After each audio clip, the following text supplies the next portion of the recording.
ជ្រាបសួរបងប្អូនទាំងអស់គ្នាបងប្អូនឥឡូវនេះថ្ងៃនេះខ្ញុំ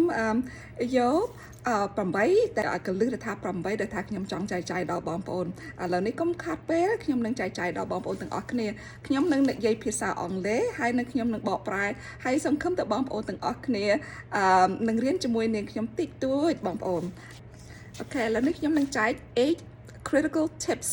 ឲ្យបងប្អូនហើយខ្ញុំនឹងអានភាសាអង់គ្លេសមុនហើយដល់ពេលនេះហើយខ្ញុំនឹងបកស្រាយក្នុងភាសាខ្មែរឲ្យបងប្អូន Okay, number 1, get plenty of practice. So you need to get plenty of practice before you go to take your driving test. Number 2, know your car, meaning you need to know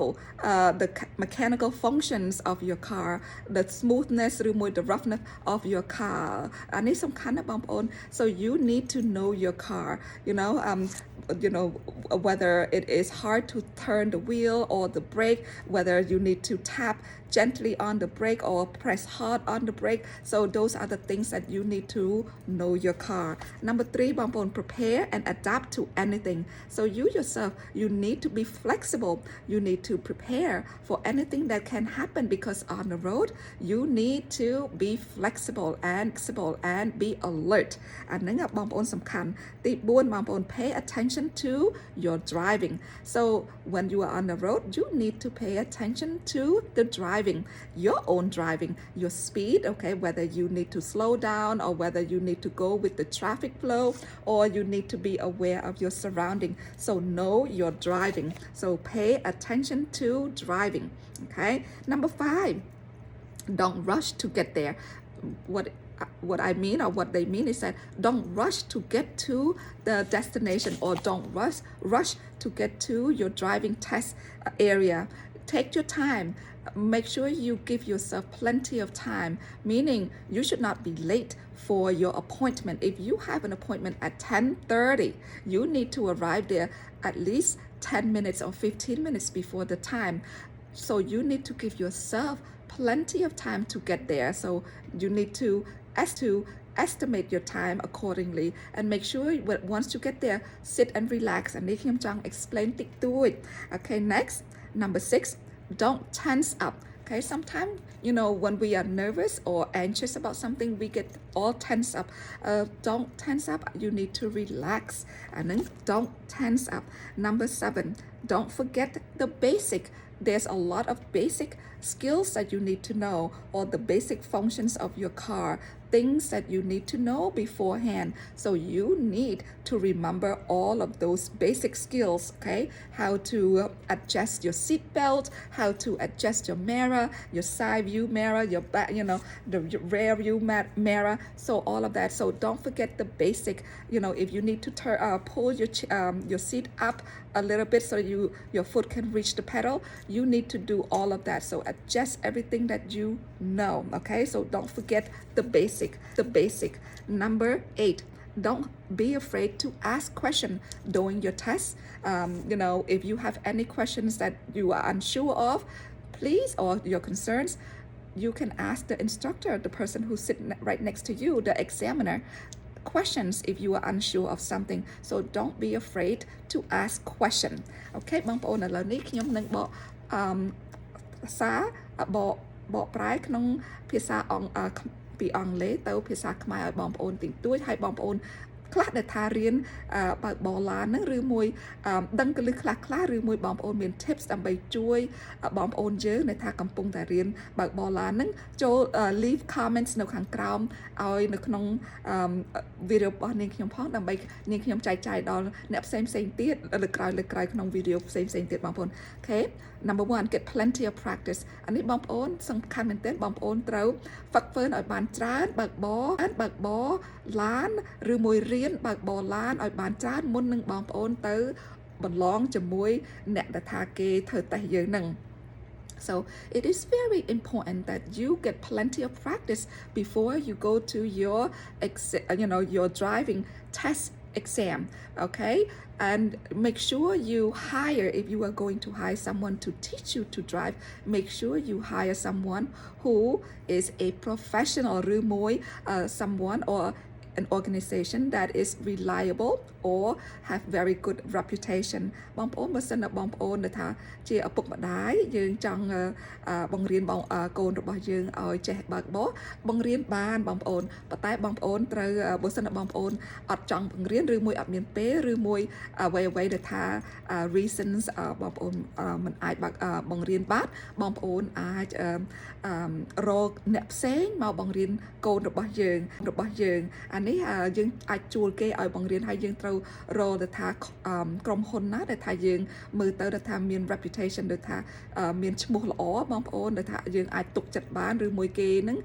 have very good reputation okay អាហ្នឹង now ទី2បងប្អូន know your car so this here បងប្អូន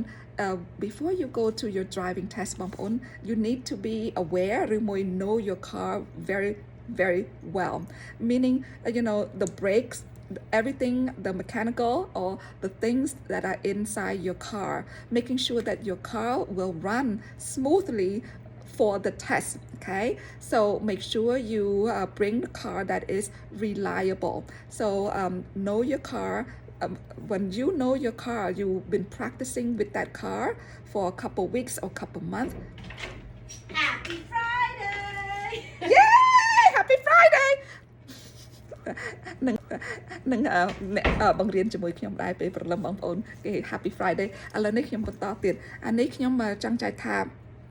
make sure you know your car បងប្អូនត្រូវឲ្យថ្នាក់ជាមួយឡានហ្នឹងបងប្អូនមុននឹងបងប្អូនយកឡានហ្នឹងទៅប្រឡងជាមួយគេបើសិនណាយើងនៅសហរដ្ឋអាមេរិកគេឲ្យ your freedom to bring to have the car that you want to drive for the test but make sure your car is fully registered have insurance មាន insurance មានអីឲ្យត្រឹមត្រូវហើយឡានរបស់យើងអត់មានបែកភ្លើង stop បើកអីទេ because មុននឹងគេទៅឲ្យបងប្អូនយកបងប្អូនទៅប្រឡងអ្នកដែលថា instructor ហ្នឹងឬមួយ the examiner ហ្នឹងគេនឹងដើរជុំវិញឡានរបស់បងប្អូនតើឡានហ្នឹងអត់ត្រឹមត្រូវលក្ខណៈរបស់គេអត់ឲ្យយើងប្រឡងទេហើយយើងនឹងខាតពេល because ពេលហ្នឹងគេថា oh so sorry but we cannot use your car for the driving test គេនឹងឲ្យ reason របស់បងប្អូន one បងប្អូន make sure that your car ដែលថាអត់មានបែកភ្លើង stop ឬមួយ brake អីហ្នឹងឲ្យមានត្រឹមត្រូវហើយ car ហ្នឹងគឺថា register fully register ហើយនឹងមាន what you call it insurance មានអសរងបងប្អូន insurance ឡានឲ្យត្រឹមត្រូវ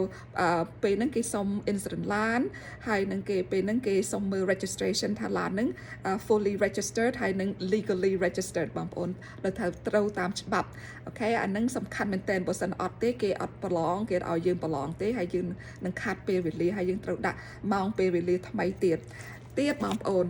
pay hold on number 3 prepare and adapt to anything អានេះគេចង់និយាយថា make sure that you are well prepared when you are on the road you need to be aware of your surrounding ហើយយើងត្រូវថាដូចថាត្រូវបើសិនណាយើងមានបញ្ហាយើងត្រូវចេះអែបដូចថាមាន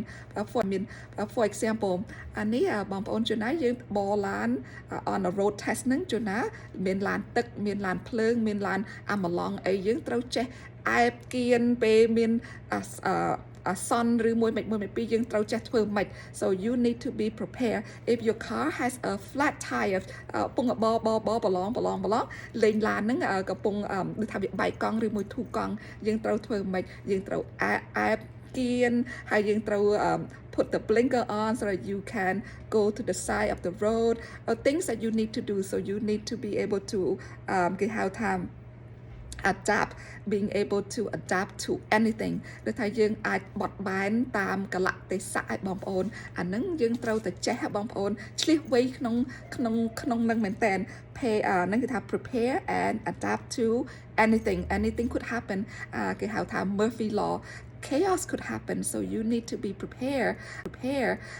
to be able to adapt to whatever that may come your way so you need to be alert and aware so នេះជាសំខាន់មែនទែនយើងត្រូវឆ្លៀសវៃដើម្បីយើងត្រូវបាត់ បត់បែនតាមកលៈទេសៈរបស់យើងហ្នឹងបងប្អូនដែលថារឿងហេតុឬមួយកើតឡើងអីហ្នឹងឧស្សាហ៍វាកើតឡើងនៅពេលដែលថាយើងកំពុងតែប្រឡងនៅក្នុងលើខ្នល់អីហ្នឹងបងប្អូនទៀតបងប្អូនpay attention to your driving អានេះសំខាន់មែនទែនអានេះខ្ញុំចែកចាយដល់បងប្អូនតិចតួចកាលហ្នឹងខ្ញុំទៅប្រឡងខ្លួនឯងខ្ញុំអាយុ18ខ្ញុំទៅប្រឡងហើយមានមិត្តរួមថ្នាក់របស់ខ្ញុំ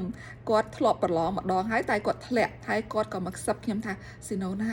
ពេលប្រឡងណាកុំជន់លឿនណាជួនណាយើងបហ្នឹងអត់ដឹងថាយើងជន់លឿនណាយើង go with the traffic ពេលយើងឃើញគេលឿនកុំលឿនតាមគេគាត់ថាគាត់ធ្លាក់ទី1ដោយសារគាត់លើស speed 5 only 5 miles over the speed limit គាត់ថាបើសិនតែកន្លែងហ្នឹងគេដាក់25 mile per hour គេដាក់25 miles per hour គឺមានសាញគេកុំលើស25សោះឡើយតែលើសតាម1 2ហ្នឹងគេឲ្យធ្លាក់ក្តុកហ្មងសូគេថាគេក៏ប្រាប់ខ្ញុំខ្សឹបប្រាប់ខ្ញុំថាធ្វើមិនខ្មិចឲ្យក្រោម speed 25ហ៊ានតែលើ25អ្នកដែលថាគេប្រឡងហ្នឹងគេឲ្យអ្នកឯងធ្លាក់ហើយខ្ញុំថាមិនបានអ្នកឯងដឹងដោយសារខ្ញុំលើសបន្តិចបន្តួចហ្នឹងលើសតែ5កាលហ្នឹងឃើញគេទៅ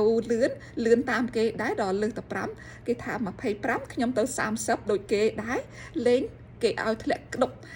អ្នក instructor ហ្នឹងឲ្យអេបនៅ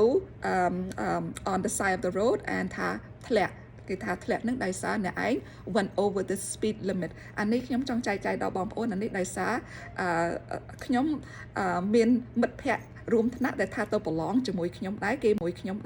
មុនណាតែគេធ្លាក់ម្ដងហើយប៉ុន្តែអានេះគេប្រឡងទី2ហើយគេបានប្រាប់ខ្ញុំដែរហើយប្អូនស្រីរបស់ខ្ញុំក៏ប្រាប់ខ្ញុំដែរថាអ្នកដែលថា instructor ពេលគាត់ទៅប្រឡងប្អូនស្រីរបស់ខ្ញុំថាហ៊ានតែ roll បើថាយើងគេថា stop sign ណាបងប្អូនមាន stop sign ហើយយើងត្រូវ stop ឲ្យនឹងកង់ហើយហ៊ានតែយើង roll ឬយើងអត់ឈប់ឲ្យនឹងកង់ហើយយើងនៅតែលូនតិចហ្នឹងគឺគេឲ្យធ្លាក់ដែរបងប្អូនអានេះសំខាន់មែនទែនឲ្យយើង follow the driving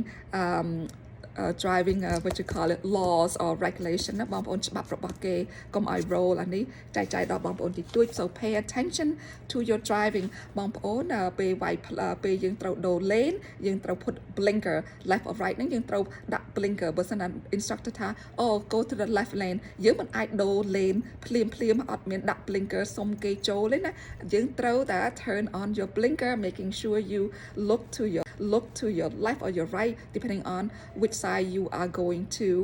go into so អានេះសំខាន់មែនទែន so pay attention to your speed ដែលថា ម៉ៃរបស់យើង speed យើងនឹងលឿន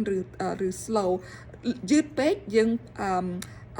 ដូចថាយើង create traffic បងប្អូនយឺតពេកតែថាគេក៏ play នៅខាងក្រោយយើងនឹង slow ពេកហ្នឹងក៏គេឲ្យធ្លាក់ដែរបងប្អូន so សំខាន់មែនទែនយើង need to go according to the traffic ប៉ុន្តែបើសិនតែលឿនកុំលឿនដូចគេបងប្អូនហើយជួនណាអានេះមួយទៀតបងប្អូនអានេះជួនណាអ្នក instructor ហ្នឹងចង់ test យើង25 miles per hour ហើយទៅគេចង់ test យើងសាកមើលគេថា go a little faster go a little faster ហើយដល់យើងហ៊ានទៅ fast លើសអា speed ហ្នឹងក៏គេឲ្យធ្លាក់ដែរហើយគេប្រាប់ថាអាហ្នឹងគេចង់ test អ្នកឯងពេលអ្នកឯងមានពួកម៉ាក់ខ្លះឲ្យជំរុញយើងដូចថា peer pressure បងប្អូនតើឲ្យលឿនតិចមើលដូចថាឈាមរាវបងប្អូនដូចថាក្មេងៗ especially ជំទង់ហ្នឹងបរឡានឬមួយជិះម៉ូតូអីច្រើនតែលឿនណាហើយទៅគេថាហ្នឹងគេចង់ test យើងសាកមើល are you going to be influenced by your peers ហ្នឹងមិត្តភ័ក្តិឬមួយពួកម៉ាក់នៅអង្គុយជាមួយហ្នឹងពេលគេឲ្យអ្នកឯងលឿនអ្នកឯងលឿនចឹងដែរអាហ្នឹងគេឲ្យធ្លាក់ដែរ so you need to really be mindful when you are driving ហើយយើងត្រូវ obey the speed limit okay អាហ្នឹងសំខាន់មែនទែនបងប្អូនទៀតdon't rush to get there យើងត្រូវ be prepared ហើយយើង need to give yourself plenty of time to get to the testing area នឹងកុំ rush បងប្អូនហើយយើងត្រូវឲ្យពេលវេលារបស់យើងនឹង give yourself plenty of time to get there and then at least you need to ដូចថាទៅដល់ហ្នឹងដូចថាឲ្យមានពេលវេលាដូចថា10នាទី15នាទីដើម្បីឲ្យយើង relax បន្តិចតួចកុំឲ្យយើងហ្នឹងដូចថាភ័យបងប្អូនដើម្បីឲ្យយើងហ្នឹងដូចថា calm yourself down, relax, and just make sure you are prepared for the testing. So make sure don't rush. Don't rush to get there. Give yourself plenty of time to get there. Make sure you have adequate amount of time. អានេះចង់ចែកចាយដល់បងប្អូនហើយទៀតបងប្អូន number 6 don't tense up ហ្នឹងដូចថាយើងភ័យដូចថាជួនណាយើងដូចថាភ័យញ័ររន្ធត់ក្នុងចិត្តពេកបងប្អូននៅភ័យហើយពេលយើងប្រឡងហ្នឹងហើយអ្នកខ្លះកាន់ដៃ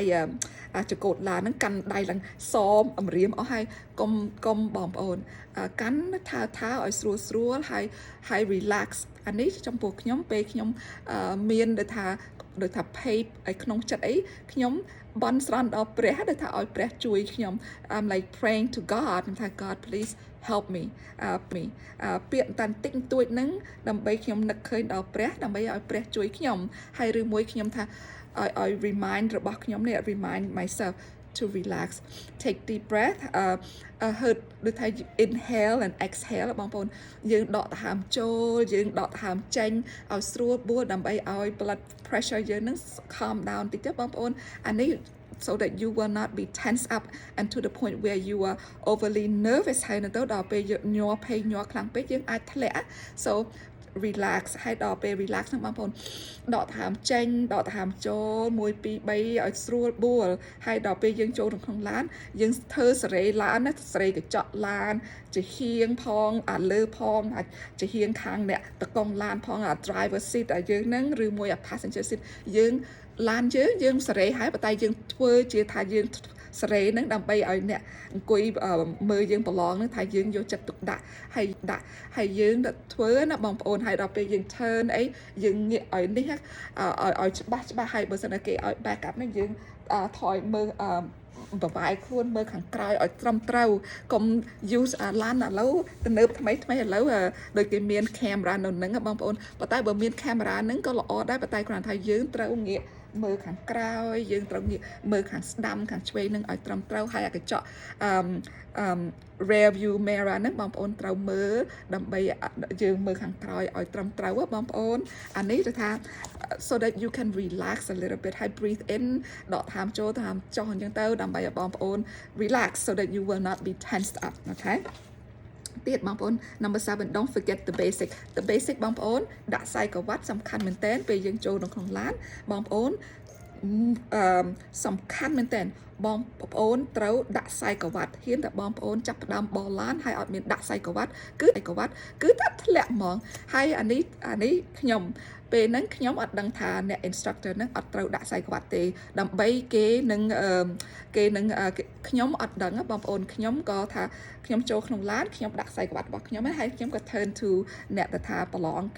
instructor ខ្ញុំនឹងអ្នក examiner ហ្នឹងខ្ញុំថា are you gonna put on your seat belt because we're about to go and then គាត់ថា no the reason why I'm not putting on the seat belt just in case of emergency I need to grab the wheel ជួនណាបងប្អូនគេត្រូវកាច់ចង្កូតយើងបើសិនតែយើងអ្នកថាអត់បាន practice ច្រើនហើយយើងបើសិនទៅក្នុងឡានហើយបើអាចឲ្យមានគ្រោះថ្នាក់អីគេអាចចាប់ចង្កូតយើងពវីចង្កូតយើងខ្ញុំអត់ដឹងទេអានេះការហ្នឹងឥឡូវនេះខ្ញុំអត់ដឹងថាគេតម្រូវថាអ្នកបរឡានហ្នឹងគេអ្នកដែលថា examiner ហ្នឹង instructor ហ្នឹងគេនឹងអត់ដាក់ខ្សែក្រវ៉ាត់អត់ខ្ញុំអត់ខ្ញុំអត់ដឹងទេ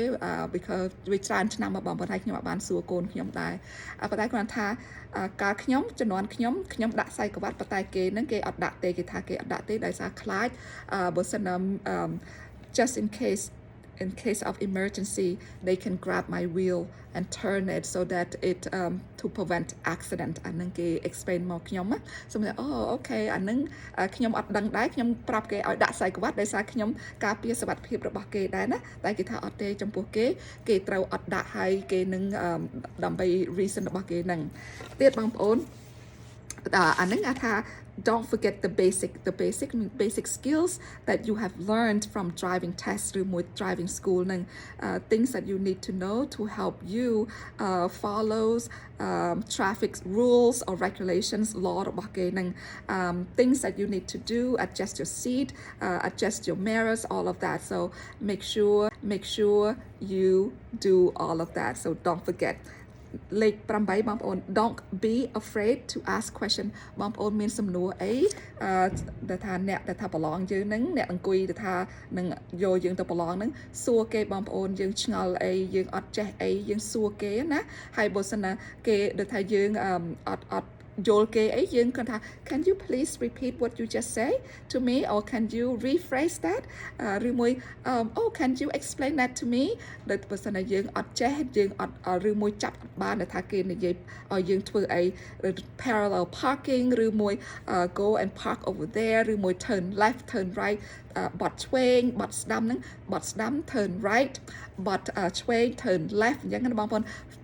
make sure you brake នឹងជាន់ប្រាំងឬមួយ parallel park ចតគៀនគ្នាបងប្អូនគេហៅ parallel parking ណាអានេះខ្ញុំចង់ចែកចាយដល់បងប្អូនតិចតួចសង្ឃឹមថាបងប្អូនទាំងអស់គ្នានឹងរៀនតិចតួចពីនាងខ្ញុំហើយបងប្អូនមានយោបល់ឬមួយចង់ឲ្យខ្ញុំបង្រៀនអីបងប្អូនដាក់ចូលនៅក្នុងwhat you call it comment down below ផងហើយអរគុណច្រើនបងប្អូនហើយខ្ញុំនឹងចែកចាយសំណួរដែលថាគេនឹងសួរដែលថា writing test គេហៅ written test before you go to the road test នឹងអានេះខ្ញុំចង់ចែកចាយកលឹះតិចតួចដែលថា on the road test things or tips that you need to know កលឹះខ្លះដែលថាបងប្អូនអាចយកទៅដើម្បីជួយបងប្អូនជាប់នៅក្នុងការប្រឡងនៅក្នុង on the road អរគុណបងប្អូនជួបគ្នាលើកក្រោយទៀតបងប្អូនជួយចុច share ហើយនិង like ឲ្យនាងខ្ញុំផងខ្ញុំទូចស៊ីណូនជួបគ្នាលើកក្រោយទៀតបងប្អូនអរគុណច្រើនអានេះខ្ញុំចង់ថ្លែងអំណរអគុណដល់បងប្អូនទាំងអស់គ្នាដែលបានចូលមកក្នុង Facebook page របស់នាងខ្ញុំសូមបងប្អូនជួយចុច share ហើយនិង like ឲ្យនាងខ្ញុំផងដើម្បីឲ្យអ្នកផ្សេងទៀតបានទទួលវីដេអូរបស់នាងខ្ញុំអរគុណច្រើនបង